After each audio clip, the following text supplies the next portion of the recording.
नमस्कार सखी सह्याद्रीच्या आजच्या भागात मी रश्मी आंबेडकर आपल्या सगळ्यांचं मनापासून स्वागत करते। सुंदर त्वचा आपल्या निरोगी असण्याचं खूप प्रमुख असं लक्षण समजले जाते, पण आपल्या त्वचेवर वेगवेगळ्या गोष्टींचा परिणाम होत असतो आणि त्यातला एक महत्त्वाचा भाग म्हणजे हे ऋतू जे सामान्यतः आपल्या शरीरावर परिणाम करत असतात ते त्वचेवर सुद्धा तितकाच परिणाम दाखवत असतात। मग हिवाळ्यामध्ये आपल्या त्वचेची काळजी आपण कशी घेऊ शकतो त्याबद्दल आजच्या कार्यक्रमात आपण बोलणार आहोत। आजचा आपला विषय काय आहे बघूया। आजचा आपला विषय आहे हिवाळ्यातील त्वचेची काळजी आणि याबद्दल माहिती देण्यासाठी आपल्या बरोबर आहेत त्वचा रोगतज्ञ आणि सौंदर्यशास्त्र तज्ञ डॉक्टर प्रज्ञा शास्त्री। नमस्कार, कार्यक्रमात तुमचं स्वागत।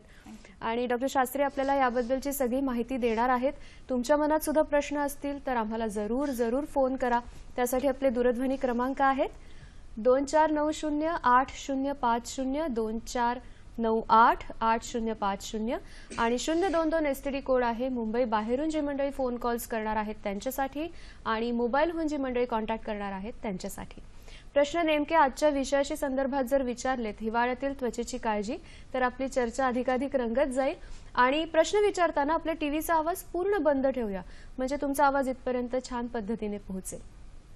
पुन्हा एकदा स्वागत करते कार्यक्रमामध्ये। थँक्यू। आणि आता हिवाळा सगळीकडे स्थिरावायला लागला असं म्हणायला हरकत नाही, सगळीकडे आता गारवा जाणवायला लागला, मुंबईत सुद्धा।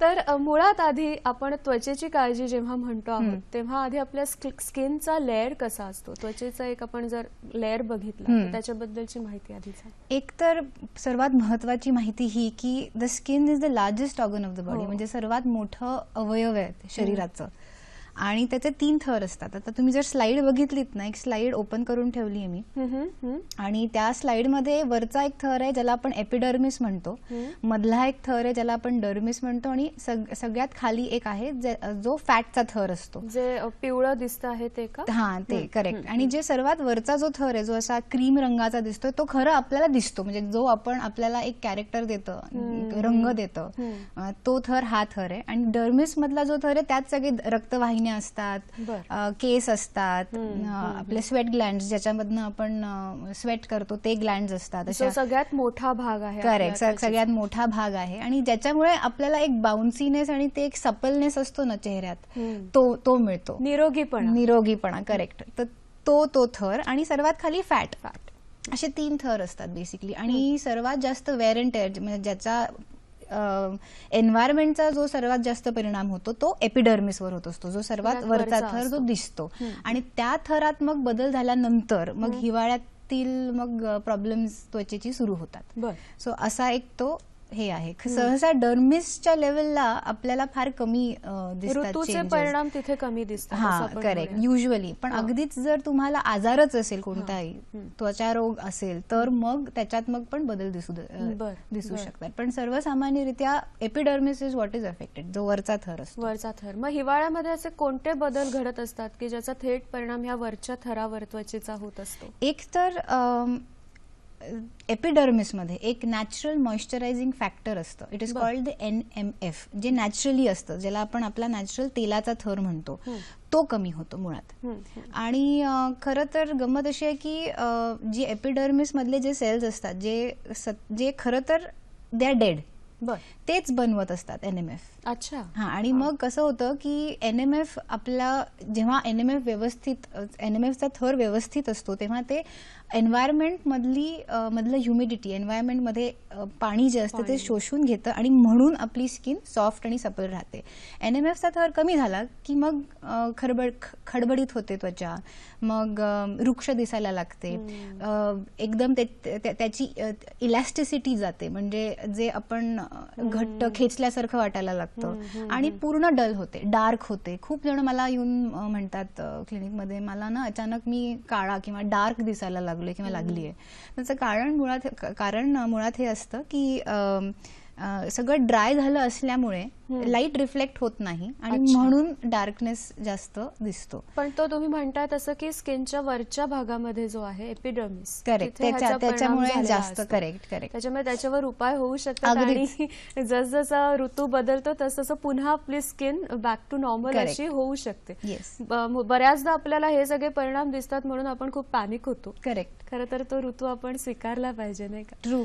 कोणत्या आणि आपल्याला आपल्या स्किनची माहिती असायला पाहिजे. म्हणजे आपली जसं भूक लागली, पोट पण एक ऑर्गनच आहे आपल्या शरीरातलं. भूक लागली की पोटात म्हणजे पोट आपल्याला सांगतच की नाही आता म्हणजे भूक लागली आहे, काहीतरी खायला हवंय. तसंच स्किन पण तुमच्याशी सतत बोलत असते. आणि हे मी सगळ्यांना सांगत असते की द स्किन म्हणजे प्रत्येक ऋतूप्रमाणे स्किन बदलते आणि ती स्किन तुमच्याशी बोलते. म्हणजे जर आता हिवाळा सुरू झालाय तर अचानक ड्राय होईल ती, तुम्हाला खेचल्यासारखं वाटेल, तुम्हाला खाज येईल. याचा अर्थ हा आहे की काहीतरी बदल होत आहेत आणि तुम्हाला तुमच्या त्वचेकडे लक्ष देणं आवश्यक आहे.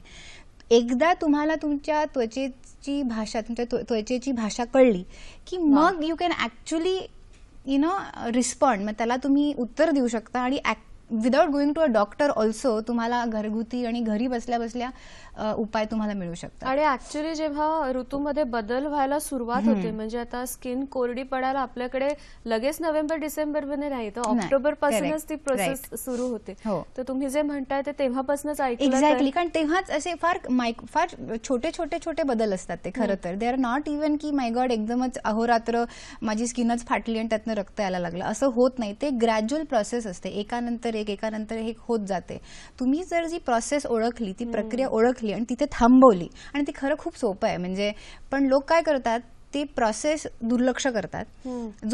तोपर्यंत त्यांना अति होत नाही आणि मग डॉक्टरांकडे पळा, इकडे पळा, स्टेरॉइड्सच लावा, कोणीतरी औषध म्हणजे फार्मासिस्टनी हे द्या, हे वापरा करून ते लावा, आणि म्हणून दुष्परिणाम. असं ते चक्र मग सुरू होतं आणि मग आपल्याला कंटाळा येतो मग त्या ऋतूचा, जे खरं नको व्हायला पाहिजे. आपल्याला पहिला फोन आहे, पुण्याहून रुपाली शिंदे आपल्याशी बोलतायत. नमस्कार.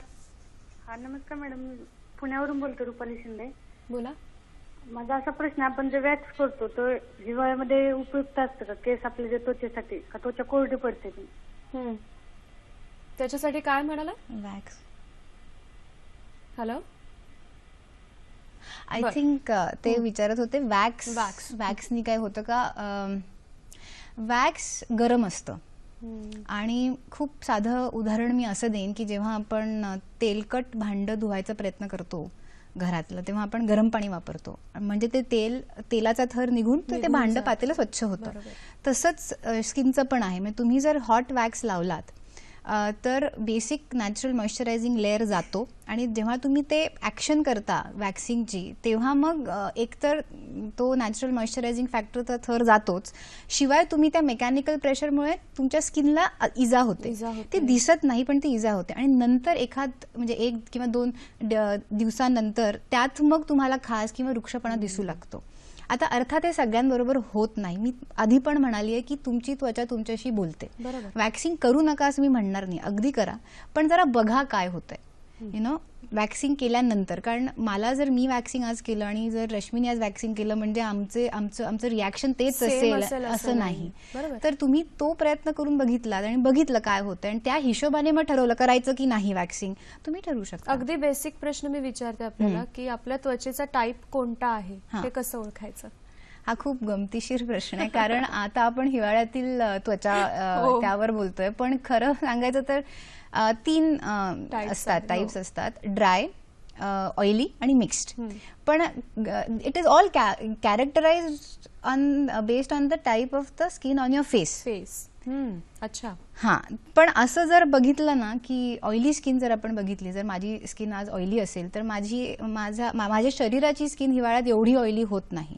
विसवीस जर ड्राय स्किन असेल, म्हणजे चेहराच माझा ओव्हरऑल वर्षभर जर खूप ड्राय असेल, तर मग माझ्या शरीरावरची स्किन जास्त ड्राय होते. हा, म्हणजे ज्यांचं फेस ड्राय आहे, ज्यांच्या फेसवरची त्वचा ड्राय आहे, त्यांना हिवाळ्यात जास्ती प्रॉब्लेम होतो. कारण माझा पुढला प्रश्न तोच होता की मग आपण सेफली असं म्हणूयात की ज्यांची स्किन ऑइली असते त्यांना हिवाळ्यामध्ये कमी त्रास होतो? हो, कमी त्रास होतो, कारण तेवढं त्यांचे ते सिबेशियस ग्लँड जे ऑइल प्रोड्यूस करतात ते सक्रिय असतात, ते एकदम बंद पडत नाहीत आणि त्याच्यामधनं जे ऑइल आपल्याला हवं असतं ते साधारणरित्या होतं. पण तरीही स्किन ड्राय असते बरं का, म्हणजे समरपेक्षा किंवा उन्हाळ्यापेक्षा नक्कीच स्किन ड्राय असते, म्हणून थोडं मॉइश्चरायझर लागतंच. फक्त जेवढं ड्राय स्किन साठी लागतं तेवढं नाही लागत. प्रमाणात हा नाही म्हणजे लागत. तुम्ही लोशन वापरा, तुम्ही क्रीम वापरू नका बरोबर असं असतं बरोबर. ते. अच्छा That's how it is. हा, त्याच म्हणजे क्रीम थिक असतं, क्रीम ऑइली असतं. तर ज्यांची स्किन ड्राय असते त्यांना क्रीमचा लेअर जास्ती म्हणजे बरा वाटतो, आणि ज्यांची स्किन ऑइली असते त्यांना एकदम चिकचिक नको असतं, पण काहीतरी हवं असतं. तर ते काहीतरी म्हणजे लोशन. आता आपण थेट आता या स्किनवर हिवाळ्याचे कोणते कोणते परिणाम होतात वेगवेगळ्या प्रकारचे त्याच्याबद्दल बोलूया. एक सर्वात कॉमन म्हणजे विंटर्स इच म्हणतो त्याला आम्ही, झेरॉसिस म्हणतात त्याला आमच्या भाषेत, किंवा कोरडी त्वचा, बेसिक कोरडी त्वचा. एक स्लाइड दाखवते तुम्हाला मी. आता ही बेसिक कोरडी त्वचा आहे, म्हणजे अशी ती फाटते, आणि त्याला आम्ही फिश स्केल अपिअरन्स म्हणतो, म्हणजे म्हणजे जे फिशवर करेक्ट असं दिसतं ते. अनेकदा काही लोकांना जर तुम्ही अशी रेघ ओढली नखांनी तर एक पांढरी लाईन येते, ती पण एक खूण असते की बाबा आता स्किन ड्राय झाली आहे आणि त्याला आता लक्ष देणं आवश्यक आहे.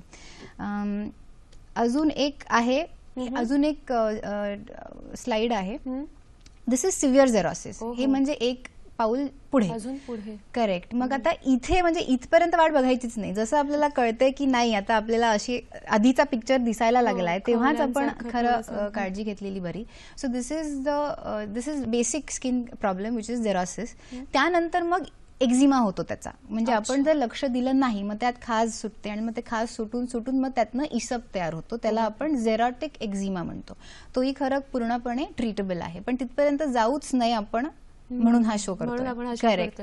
दुसरं म्हणजे क्रॅक्ड फीट, म्हणजे भेगा, पायांवर भेगा खूप जणांना पडतात, ते पण कोरडी त्वचा. ते पण म्हणजे हिवाळ्यात एन्व्हायरमेंटमध्ये ह्युमिडिटी कमी होते, आर्द्रता कमी होते, आणि त्याच्यामुळे मग परत पायांच्या भेगा वाढतात. ते एक होतं, आणि परत त्याची सुरुवातच असते, म्हणजे असं नाही होत की अहोरात्र एक एवढी मोठी भेग पडली आणि त्याच्यातनं रक्त यायला लागलं. एक स्लाइड दाखवते. हा आता अति प्रकार झाला पायांच्या भेगांचा, दुर्लक्षच केलं. एक्झॅक्टली दुर्लक्ष केलं, आणि मग त्या भेगांमधनं रक्त, त्यातनं मग आग होणं, तिथे खाज येणं. आणि मग मी पेशंट्सना बघितलंय मला सांगताना की मी कंगव्यानी खाज होते, किंवा दगडच घेऊन त्याला हे करते, किंवा त्याच्या खपल्या त्या काढत बसते कारण त्या टोचतात, तिथे आग होते. म्हणजे आपणच आपल्या स्किनवर अक्षरशः अत्याचार करतो. हा, आणि अजून एक म्हणजे हे साधं, हे तर खूप जणांच्या एस्पेशली बायकांच्या पायांवर आपल्याला दिसतं. आपण पायाच्या भेगा आणि त्याच्यावर कशी काळजी घ्यायची याच्यावर आपण एक वेगळा प्रश्न घेणार आहोत, पण एक पुण्याहून बोलतात महेश देशमाने आपल्याशी बोलतात. नमस्कार. हॅलो. हॅलो, बोला सर. हा, मी पुण्याहून बोलतोय, महेश देशमाने. तर आमच्या आईचे जे पायाचे 60 वर्ष आहे की तिच्या पायाला भेगा पडलेले आहेत, तर हिवाळ्यामध्ये त्याचं रक्त येते बाहेर. बर बर बर, धन्यवाद. पायांच्या भेगा हा मला वाटतं आपल्याकडे आढळणारा खूप मोठा प्रॉब्लेम आहे हिवाळ्यामध्ये. तर त्यांनी असं सांगितलं की 60 वर्षांची आई आहे आणि भेगातनं रक्त येतं. करेक्ट. तर आपण एकंदरीत आता त्याच्यावर बोलूया, पायाच्या भेगा. हरकत नाहीये. जर रक्त येत असेल तर जरा टोकाला गेलेला आजार, आणि तुम्हाला कदाचित त्वचारोग तज्ञाकडे जाणं आवश्यक आहे. पण तुमच्या एरियामधला तो तज्ञ शोधेपर्यंत सर्वात सोपा उपाय काय असतो, आंघोळीच्या आधी खोबऱ्याचं तेल लावणं. सिंपल, एक तासभर लावून ठेवणं. मग ते त्या तेलात तुम्ही अजून काहीही ऍड करू नका, कारण लोकांना मग त्यात अजून मी काहीतरी ऍड करतो, नीमचा पालाच ऍड करतो किंवा लसूणच ऍड करतो करत लावतात. तर नुसतं खोबऱ्याचं तेल, गरम पण करायची गरज नाही, लावून ठेवायचं तासभर, आणि त्याच्यानंतर कोमट पाण्याने आंघोळ करणे, कधीही गरम नाही. आणि हे भेगांसाठीच नाही, पण ओव्हरऑल आता आपण जर भेगांची ट्रीटमेंट बघतोय किंवा भेगांना न होऊ देणं यावर जर बोलतोय, तर हाच उपाय आपण स्किनला पण व्यवस्थित ठेवणं हाच उपाय आहे, टू बी व्हेरी ऑनेस्ट. तर आंघोळीच्या आधी संपूर्ण शरीराला खोबऱ्याचं तेल लावून तुम्ही बसलात तासभर आणि कोमट पाण्याने आंघोळ केलीत, खूप गरम नाही. ते मी पातेल्याचं जे उदाहरण दिलं होतं तेच. आपण जर तेल काढायचं असेल तर गरम पाणी वापरतो. आपल्याला जर शरीरावर तेल आपल्याला ठेवायचं असेल तर आपण कोमट पाण्याने आंघोळ करायची. खरं लोकांना फार असं होतं की नाही मला गरम पाणीच लागतं, पण मी म्हटलं मग खाजवत बसा, मग काय करणार, काहीच करता येत नाही. बरोबर. पण मग बिचारे ऐकतात नंतर, म्हणतात की नाही पण खास थांबायला पाहिजे. म्हटलं मग तुम्ही गरम पाण्याने आंघोळ बंद करा. आणि स्ट्रॉंग साबणं पण वापरू नयेत. म्हणजे आता मी नावं घेऊ नाही शकत, पण ज्या साबण जो साबण क्रीमी आहे किंवा मॉइश्चरायझिंग आहे तसेच साबण वापरायचे नाही. तर आपण काय करतो ना, आपल्याला सवय साबण घेतो आणि घासत बसतो जोपर्यंत एवढा मोठा फेस येत नाही. खरं आपल्याला फेस न येणारा साबण वापरला पाहिजे, फेस न येणारा साबण वापरला पाहिजे. आपण एक फोन घेऊया आणि मग आपण कंटिन्यू करूया. विद्या आपल्याशी बोलतात. नमस्कार. हा, हॅलो. बोला. विद्या मोरे बोलतीये मी औरंगाबादवरनं. माझा प्रश्न असा आहे की जनरली म्हणजे महिलांनी कुठल्या तेलाने मसाज करायला हवी, स्पेशली महिलांनी? बरं बरं. कोणत्या तेलाने मालिश करायची, विशेष करून महिलांनी? असं काही नाही, नसतं. आणि मसाज खरं तर मी फार काही मोठी फॅन नाहीये मसाजची. कारण काय होतं ना, एक तर तेल तुम्ही विचारलं तर मी कोकोनट ऑइलच म्हणजे खोबऱ्याचं तेलच सांगेन. कारण खोबऱ्याच्या तेलात त्याचं जे स्ट्रक्चर असतं ते आपल्या नॅचरल मॉइश्चरायझिंग फॅक्टरचं जे स्ट्रक्चर असतं त्याला फार सिमिलर आहे. आणि म्हणून ते लॉक इन की म्हणजे आता सारखं बसतं. म्हणजे आपण कुलुपात किल्ली कशी बसवतो एकदम फिट, तसं जर आपण कोकोनट ऑइल लावलं तर मग ते NMFE जिकडे जिकडे कमतरता आहे तिथे ते जाऊन बसतं. पण कोकोनट ऑइल म्हणजे प्युअर, ज्याच्यामध्ये काही मिक्स नको. आपण मग ऑलिव्ह ऑइल टाकतो त्याच्यात, मग आमंड ऑइल टाकतो त्याच्यात, असं काही प्लेन कोकोनट ऑइल. तर मी तुम्हाला ते वापरायला सांगेन. पण मसाज करू नका, कारण फॉर द सिम्पल रिझन की त्या ऍक्शनमुळे ना तुम्ही अजून ते जे सेल्स असतात, जे नाजूक सेल्स असतात त्वचेवरचे, जे एपिडर्मिसवरचे जे सेल्स असतात त्याला तुम्ही इजा पोहोचवता. बर. हां, म्हणून मी असं समजू शकते की मी खूप थकली आणि मला आज रिलॅक्सेशनचं हवं, म्हणून 2 महिन्यात एकदा मसाज बॉडी रिलॅक्स करायला ठीक आहे. पण आपण जर जे नित्यनियमाने जे करत असतो, एस्पेशली लहान मुलांना, त्यांना तर मी नाहीच म्हणते. कारण त्यांची स्किन डेव्हलप होत असते, एस्पेशली तान्ह्या मुलांना, जे एकदम पहिल्या दुसऱ्या दिवशीच त्यांना जे काय तेलाने मसाज करतात त्यासाठी तर मी अगदीच नाही म्हणते. कारण त्यांची स्किन खूपच नाजूक असते. म्हणजे आपल्याच स्किनवर जर रॅश येऊ शकते कोणत्याही तेलामुळे, तर मग त्यांच्या स्किनवर तर मग काय काय परिणाम होऊ शकतात. म्हणून ना अडल्ट्सनी, महिला किंवा पुरुष, आणि ना मुलांनी मसाज हे फार काही महत्वाचं वाटत नाही मला. रेग्युलर प्रॅक्टिस नको असं तुम्ही? करेक्ट, रेग्युलर प्रॅक्टिस नको. लावायचं असेल खोबरेल तेल लावा, तासभर लावून ठेवा आणि तुम्ही अंघोळ करून या, तुम्हाला फरक दिसेल तुमच्या स्किनमध्ये. You really don't need to massage करण्याची काही अनलेस काही प्रॉब्लेम असेल तर मग once in 2 months I understand. पण कॉन्स्टंट मसाजमुळे पण मेजर प्रॉब्लेम्स होतात. आणि हे तुम्ही फक्त हिवाळ्यातलं नाही सांगत आहात, हे तुम्ही जनरलच सांगते. Correct correct. आपल्याला रजनी ताईंचा फोन आहे बंगळुरूहून. नमस्कार.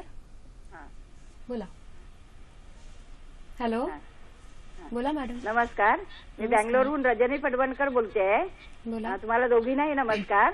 माझा प्रश्न असा आहे की बँगलोरची हवा कोरडी आहे, शिवाय हिवाळ्यात थंडी पण खूप आहे, त्यामुळे त्वचेला सुरकुत्या पडतात, त्वचा थोडी काळपट पण होते, अंगावर खाज पण येते.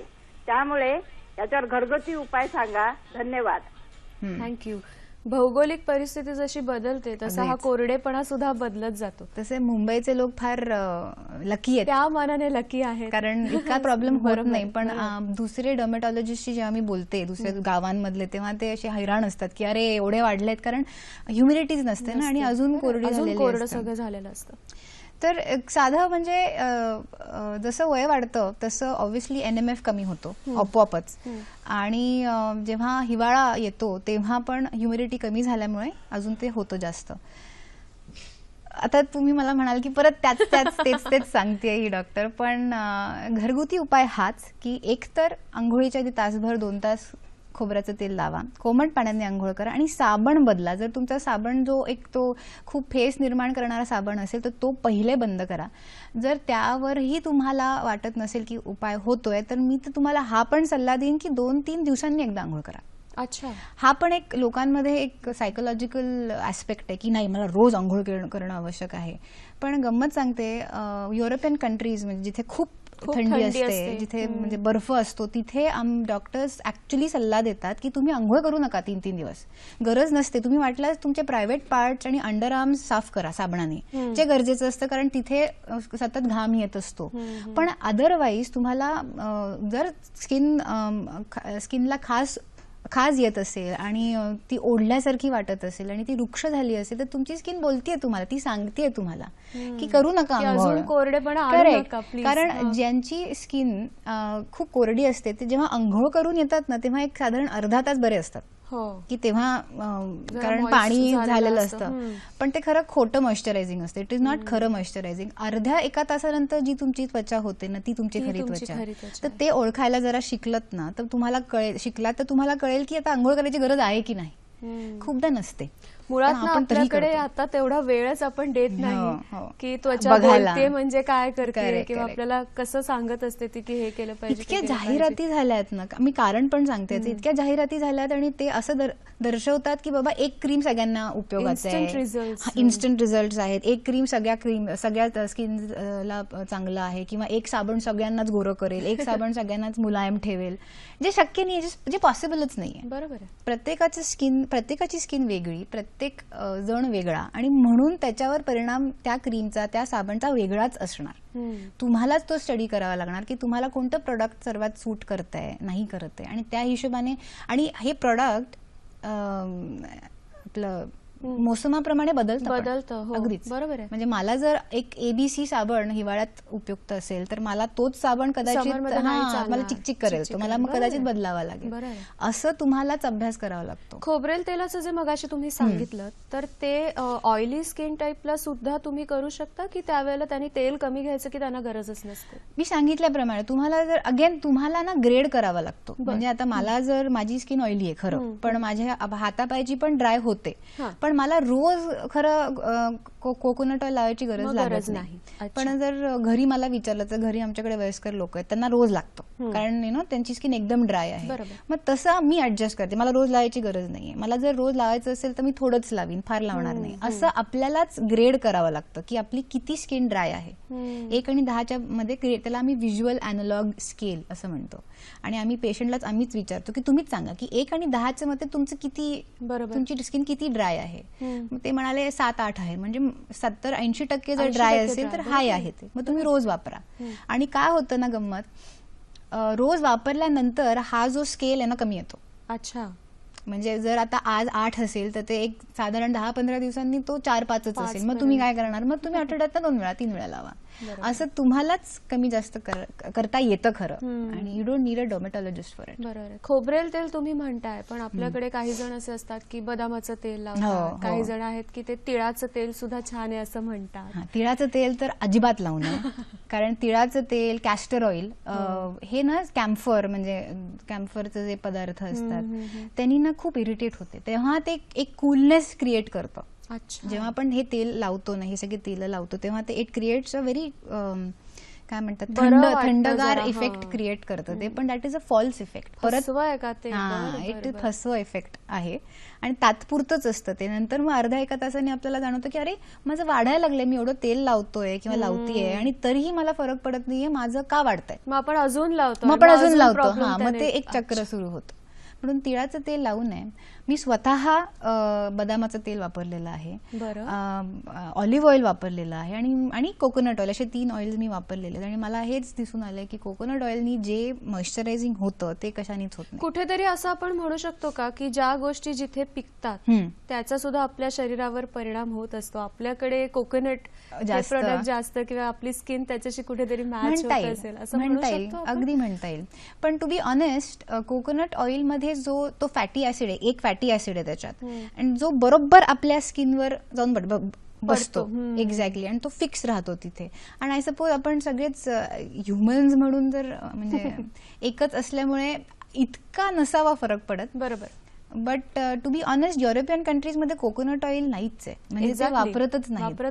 आता स्टडीज चालू झालेत. आता मी परवाच एक आर्टिकल वाचत होते, तर त्यात सांगितलं होतं की स्टडीज चालू झालेत टू प्रूव्ह द एफिशियन्सी, म्हणजे कोकोनट ऑइल कितपत छान आहे हे प्रूव्ह करण्यासाठी. आणि आपल्याकडे तर ते इतकं अवेलेबल आहे की मी तर आहे आपल्या स्किनसाठी, नाही का. सगळ्यात जास्त परिणाम आपल्या स्किनच्या कुठल्या कुठल्या भागामध्ये होतो, म्हणजे असे काही विशिष्ट भाग आहेत का, कोपर असेल किंवा ढोपर आहे, अशा पद्धतीने जिथे जास्त काळजी घेतली पाहिजे? एक्सपोज पार्ट्सवर सर्वात जास्त होतो, एक्सपोज पार्ट्सवर, कारण वारं आणि थंड सगळं इकडेच असतं. आणि काय असतं ना, there is this process called as evaporation. आता एक स्लाइड दाखवते. बरं. तुम्ही या स्लाइड मध्ये बघाल की एक नॉर्मल आहे ज्याच्यातनं पाणी कमी इव्हॅपोरेट होतंय. ते जे ॲरोज आहेत ब्लू रंगाचे, ते बाण आहेत, ते पाणी किती जातंय शरीरातलं, म्हणजे त्वचेतलं, ते दर्शवतंय. आणि ड्राय स्किन मध्ये जास्त जातं. सो बेसिकली ही जी प्रक्रिया आहे ना पाणी बाहेर पडण्याची त्वचेतनं, ही उघड्या भागांवर जास्ती होते, कारण वारं जास्त लागतं, आणि आपले हात पाय, आपण हात सतत हात पाय धुवत असतो, चेहरा धुवत असतो आणि त्याच्यामुळे उघडे म्हणजे ओपन एरियाज किंवा जिथे जास्त फ्रिक्शन होतं, म्हणजे आपण बसलो आहोत आणि आपले जर एल्बोज टेकले असतील तर इथे जास्ती ड्राय होतं, आपले अँकल्स पाशी ड्राय होतं कारण आपण मांडी घालून जास्ती बसतो, अशा सगळ्या ठिकाणी जास्त ते दिसून येतं. हे झालं नॉर्मल कंडिशन्स मध्ये जी स्किन रिॲक्शन होते म्हणूयात आपण हिवाळ्यामध्ये. पण काही काही जणांना मुळातच स्किनचे काही काही आजार असतात, तर त्यांना तर जास्त इरिटेशन होत असणार. आधी मुळात कोणते कोणते असे आजार आहेत आणि मग त्यांनी काय केलं पाहिजे? एक तर सोरियासिस. आता सोरियासिस हा आजार पण खूप जणांनी ऐकला असेल, ज्यांना असेल त्यांना तर माहितीच असेल की काय होतं हिवाळ्यात. एक स्लाइड दाखवते परत. खरं तर सोरियासिस मधले चट्टे असे दिसतात, लाल असतात आणि त्याच्यावर भरपूर असं स्केलिंग असतात, पापुद्रे असतात. करेक्ट. आणि हे टिपिकली परत मी सांगितल्याप्रमाणे जिथे घर्षण जास्ती होतं, म्हणजे एल्बोज किंवा नीज किंवा पायांना, हातांना जास्ती होतं. इवन एक स्कॅल्प सोरियासिस नावाचा प्रकार पण आहे, ज्याच्यात खरं आपल्याला वाटतं की डॅन्ड्रफ झालाय. आज एक स्लाइड दाखवते. डॅन्ड्रफ झालाय पण तो खरं डॅन्ड्रफ नसतो आणि आपण मग 10,000 शॅम्पूज वापरून मोकळे होतो की अरे हा अँटी डॅन्ड्रफ बरा आहे, तो बरा आहे, आणि ते बरं होत नाही. पण या केसेसमध्ये डर्मेटॉलॉजिस्टचा सल्ला घेतलेला महत्वाचा असतो, कारण की मग ते ना आपण सतत प्रयत्न करत राहतो आणि ते प्रयत्न जेव्हा त्यातनं यश मिळत नाही तेव्हा मग असं होतं की काय, मग आपण म्हणाल्याप्रमाणे आधी की मोसम एन्जॉय करू शकत नाही. मग असं काही असेल तर यू शुड गो टू डर्मेटॉलॉजिस्ट आणि मग ते तुम्हाला समजावून सांगतात की कसं मेंटेन करायची त्वचा. कारण सोरियासिस हा एक आजार आहे अनफॉर्च्युनेटली जो क्युअर होत नाही, तो ट्रीट होतो, तो पूर्णपणे ट्रीटेबल आहे. म्हणजे आज जर मला सोरियासिस असेल तर माझ्या शरीरावर एकही चट्टा नसेल ट्रीटमेंटमुळे, पण याचा अर्थ हा नाही की तो ते मला कधीही परत उफाळून येऊ शकतं. करेक्ट. म्हणून मग त्याची पण म्हणजे त्यातही त्वचेची काळजी घ्यायची असते आणि ती मग व्यवस्थित डर्मेटॉलॉजिस्ट समजावून सांगतात. मग अशी आपला कार्यक्रम सुरू होण्याआधी तुम्ही एक वाक्य म्हणाला होता की हा आजार संसर्गजन्य नाही. करेक्ट. अजिबात नाहीये. हा प्रॉब्लेम हा होतो सोरियासिसचा की हा संसर्गजन्य नाही, पण लोकांना सवयच नसते असे आजार बघायची आणि एक तर खवचट सवय असते की हे काय झालं ग तुला हे विचारायची. आणि त्याच्यामुळे ना मानसिक त्रास खूप होतो. बरोबर. आणि त्याच्यामुळे ट्रीटमेंट घ्यायला लोक येतात खरं तर. नाही तर तुम्ही जर असं विचारलं ना सहसा तर सोरियाटिक पेशंट्सना नाही आहे असंच असतं. मग तुम्ही का आला ट्रीटमेंटला? नाही हो ते घाण दिसतं ना म्हणून आलो. हे खूप कॉमन उत्तर आहे. त्यात काही काही सोरियासिसच्या लोकांना म्हणजे सोरियाटिक पेशंट्सना खाज असते, त्यांना मात्र ट्रीट करणं पाहिजेच, म्हणजे ट्रीट करणं आवश्यकच असतं, कारण की ते खाज असते. मग तुम्ही खाजवलं की त्यातनं ते लोकांसमोर कसं खाजवायचं हे पण मोठा प्रश्न असतो. पण ओव्हरऑल बघितलं तर it is not at all a disease per say, in the sense की आपल्याला ट्रीट करणं आवश्यक आहे, नाही तर कोणाला तरी होईल. बेसिकली ट्रीटमेंट लोक फक्त कॉस्मेटिक कारणांसाठी घेतात. सोरियासिसचे काही भयानक पण असे ग्रेड्स आहेत की ज्याच्यात पाय म्हणजे जॉईंट्स अफेक्ट होतात मेजरली, चालता येत नाही, ऍब्सोल्यूट हँडिकॅपच्या लेवल पर्यंत हे लोक पोहोचतात. त्यांना तर म्हणजे कॉन्स्टंट ट्रीटमेंटची गरज आहे. पण हिवाळ्यामध्ये हे सगळं वाढतं, जास्त त्रास होतो. त्यामुळे खूप डर्मेटॉलॉजी ओपीडीज क्लिनिक्स जे आहेत ते सोरियाटिक पेशंट्स भरलेले असतात. कारण इतकं ते येतं ऑक्टोबर पासून जे म्हणतो आपण की जेव्हा चेंज जाणवायला लागतो तेव्हा म्हणजे आम्हाला कळायला लागतं की आता चेंज होणारे वेदर, कारण तसे पेशंट यायला सुरुवात होते. बरोबर. पण मग त्यांनी ह्या उपायांकडे म्हणजे आधी ओळखावं की हा आजार तोच आहे की नाही. त्यांनी डिरेक्टली आता आपण जे सांगतोय तसं की खोबरेल तेल लावून ते बरं करण्याचं वगैरे हे करू शकतात. ते लाईक आय सेड, ते जर खूप नसतील किंवा खाज नसेल येत तर ते करू शकतात प्रयत्न, पण किती दिवस प्रयत्न करायचा हा त्यांनीच ठरवायला पाहिजे. म्हणजे खरं आता कारण हेही सांगणं अयोग्य आहे की यार नकन तुम्ही कराच प्रयत्न, कारण मी आधी म्हणाल्याप्रमाणे कोणताही आजार प्रिव्हेंट करणं फार महत्वाचं असतो. तो ट्रीट करणं काय म्हणजे इट इज ऑलवेज देअर, पण तो प्रिव्हेंट करणं त्या व्यक्तीच्या हातात असतं आणि मग म्हणून तो त्यांचा प्रश्न असतो की आता किती वेळ वाट बघायची. साबणाच्या वापराबद्दल मगाशी तुम्ही म्हणाला तर असे कोणते काही काही साबणांमध्ये असं फार हायलाइट केलेलं असतं की त्याचा पीएच हा आहे, त्याचा बॅलन्स असा असला पाहिजे, तुम्ही काय सजेस्ट कराल? आता मेडिकल टर्म्समध्ये एक सिंथेटिक डिटर्जंट नावाची साबणं आलेली आहेत मार्केटमध्ये. बरं. तुम्ही कोणत्याही केमिस्ट शॉपमध्ये गेला तर तुम्हाला ते देतील. सिंथेटिक डिटर्जंट्स, त्याला आम्ही सिंडेट्स असे म्हणतो. बरं. त्यांचं पीएच आपल्या स्किनच्या पीएचच्या प्रमाणे म्हणजे लेवलला मॅच केलेलं असतं. 5.5 म्हणजे बेसिकली कोणतंही साबण ज्याचा पीएच 5.5 असेल तो वापरला तर जरा तो बेटर असतो स्किनसाठी.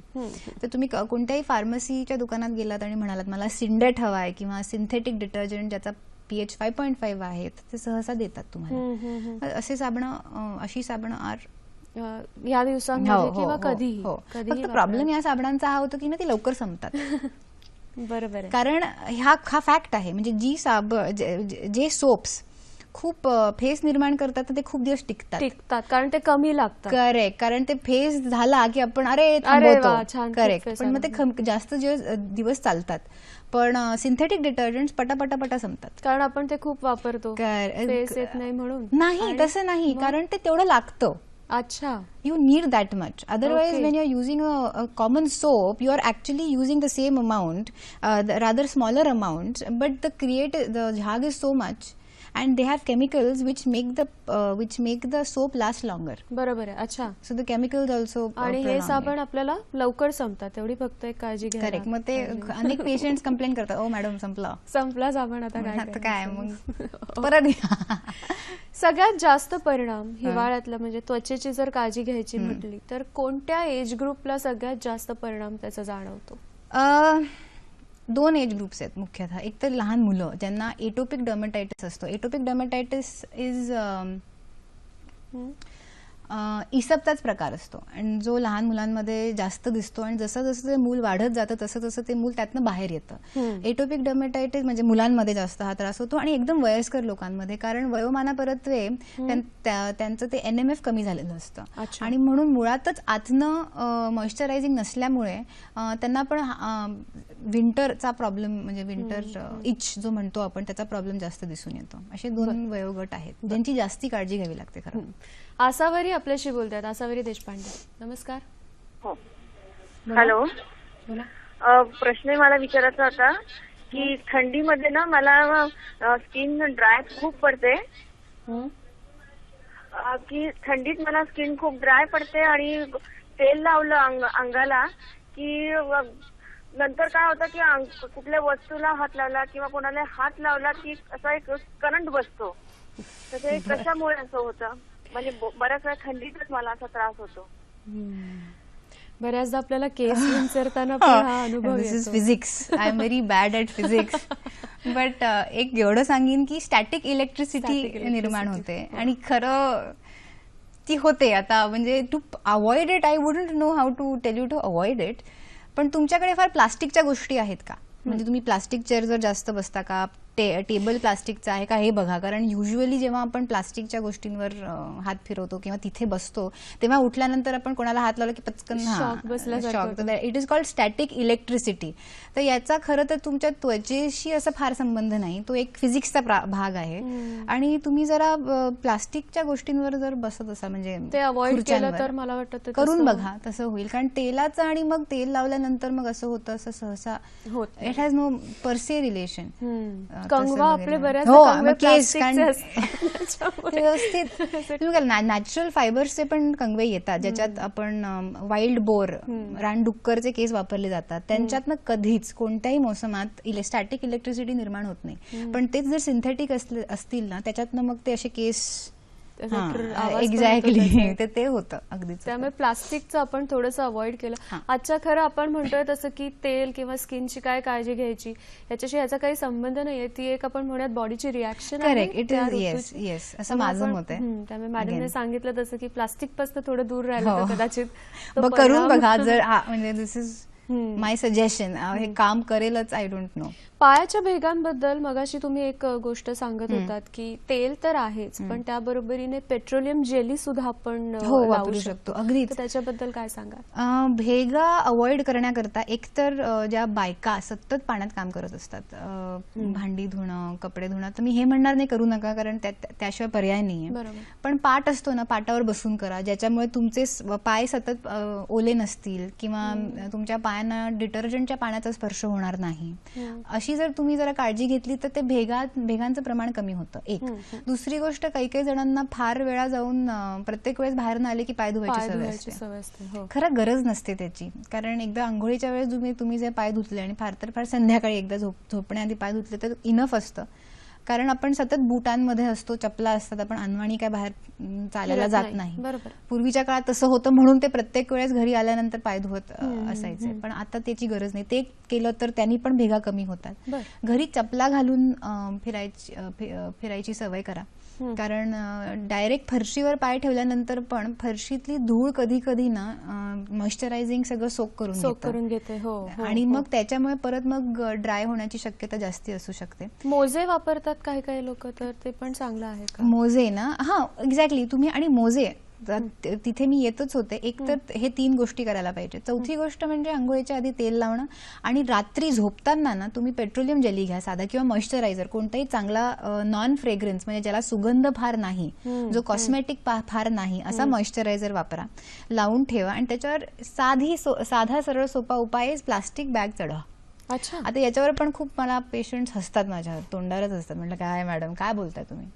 एवढंच सांगते की काय होतं जेव्हा तुम्ही प्लास्टिक बॅग, साधी प्लास्टिक बॅग असं, म्हणजे त्याला पातळ, सर्वात पातळ जी असते ती चढवून त्याला लॉक करून ठेवा, म्हणजे त्याच्यात हवा घुसली नाही पाहिजे, बांधून टाकायची हँडल्स. करेक्ट. आणि साधारण 1-2 तास ठेवायचं तसं, आणि मग काढून झोपून जायचं.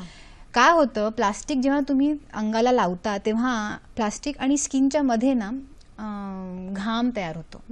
जेव्हा घाम तयार होतो तेव्हा चॅनल्स ओपन होतात. जेव्हा चॅनल्स ओपन होतात तेव्हा ते जे क्रीम आहे ते आत जायला जास्त मदत होते. तर कधी कधी हा साधा उपाय असतो आणि तो खूप जणांना खूप फायदेशीर ठरतो. आमच्याकडे खूप पेशंट्स येतात ज्यांना ना आम्ही कितीही मलम दिली किंवा उपाय सांगितले तर त्यांना ते लागू पडत नाहीत. पण आम्ही मग जेव्हा सांगतो की तुम्ही हे मलम लावा आणि प्लास्टिक बॅग चढवा आणि मग बघूया, तर खूप जणांना खूप फायदा झालेला आम्ही बघितलेला, म्हणजे मी बघितलेला आहे. आणि आमचे खूप वयस्कर असे डॉक्टर घाटपुरे होते, ते सतत सांगायचे सगळ्यांना, आणि त्यांची सवय मलाही आहे. तर मग ते 1-2 तास ठेवायचे आणि झोपायच्या आधी मात्र काढून टाकायचं. आणि मग त्याच्यानंतर पाय असंच ठेवले तर चालतात का? तेव्हा तुम्ही सॉक्स घालू शकता, but make sure the socks नायलॉनचे सिंथेटिक नाहीये, they have to be pure cotton. Cotton of woollen? Woollen पण नाही, वुलन ऑल्सो. वुलनचे जे आपले ते धागे असतात ना ते खूप इरिटेट करतात. म्हणून या मोसमात जे मी आधी म्हणाले होते ना की एटोपिक डर्मेटायटिस लहान मुलांमध्ये वाढतो. काय होतं की त्यांना as it is skin dry असते, म्हणजे हे मोठ्यांमध्ये पण ज्यांना ड्राय स्किन आहे त्यांना पण हे लागू आहे. As it is skin dry असते, आणि जेव्हा तुम्ही कॉटन वुलन कपडे घालता डायरेक्टली तेव्हा ती जी ते धागे असतात फायबर्स ते इरिटेट करतात. म्हणून हे नित्य नियमाने पाळा की हिवाळा आला आणि तुमचे स्वेटर्स बाहेर आले ना, आत फुल स्लीव्हचं कॉटनचं काहीतरी पाहिजे. त्याच्यावर तुम्ही मग किती वुलन चढवलं तरी चालेल, पण आतनं मऊ कॉटनचा कपडा पाहिजे, त्याच्यामुळे पण खूप फरक पडतो. त्यामुळे तुम्ही म्हणाल की ती प्लास्टिकच्या पायाबद्दल बोलायचं झालं तर बॅग काढून टाकल्यानंतर कॉटन सॉक्स घालून सुद्धा किंवा तसेही आपण झोपू शकतो. एक फोन आहे, कोमल साबळे आपल्याशी बोलतायत औरंगाबादहून. नमस्कार. नमस्कार मॅडम. बोला. हा, तर ना माझ्या चेहऱ्यावर आणि मानेवर ना असे खवले आल्यासारखं होतं, आणि त्याच्यावर ना आग पण होती उन्हाळ्यात गेली तर. हा त्रास हिवाळ्यात होतो? हिवाळ्यातच होतो. बर बर, धन्यवाद. आग होते. अच्छा, 2-3 कारणं असू शकतात त्याचा. कारण चेहऱ्यावरच जर होत असेल म्हणतायत त्या, तर कदाचित डॅन्ड्रफचा एक प्रकार म्हणतो सिबोरिक डर्मेटायटिस, तो असू शकतो, किंवा उन्हाची पण ॲलर्जी असू शकते. गंमत अशी की लोकांना वाटतं की उन्हाची ॲलर्जी उन्हाळ्यात होते कारण ऊन जास्ती असतं, पण वी हॅव सीन की हिवाळ्यात जास्ती केसेस असतात, कारण औरंगाबाद सारख्या शहरात थंडी असते. तर लोक काय करतात, सकाळचं ऊन घ्यायला बाहेर बसतात आणि त्याच्यामुळे उन्हाची ॲलर्जी जास्ती दिसायला लागते विंटर्स मध्ये. तसं तर होत नाहीये ना, हे जरा बघा. कारण कोवळी उन्हा हा पार्ट काही तसा बदलतच जातो ना. एक्झॅक्टली 11-12 वाजता काही कोवळं ऊन नसतं उन्हाचं, आपल्याला ते वाटतं की छान शेक बसल्यासारखं. म्हणून मग आपण बसतो आणि आपल्याला कळत नाही की अरे उन्हात बसल्यानंतर हे जास्त होत आहे का, हे जरा बघा. आणि जर इतकं टोकाचं झालं असेल की बाबा खपल्या येऊन त्यातनं जर रक्त येतात म्हणाले ना त्या, तर तुम्ही खरंच त्वचारोग तज्ञाकडे जा औरंगाबादमध्ये, कारण कदाचित तुम्हाला मग उपचाराची गरज आहे, घरगुती उपायांनी होणार नाही कदाचित. केसांची काळजी किंवा स्काल्पची काळजी हा सुद्धा अत्यंत महत्वाचा भाग आहे. कारण बऱ्याच आपल्या मैत्रिणींची तक्रार असते किंवा काही पुरुष मंडळींची सुद्धा की आमचे केस खूप गळतात या दिवसामध्ये. तर नेमकं काय घडत असतं आणि काय केलं पाहिजे? एक तर केस किती गळतायत हे बघणं आवश्यक आहे. कारण सर्वसाधारणप्रमाणे 100 केस सगळ्यांचे रोज गळू शकतात. अच्छा, that is normal. That is normal. Up to 100 hair म्हणजे 100 केस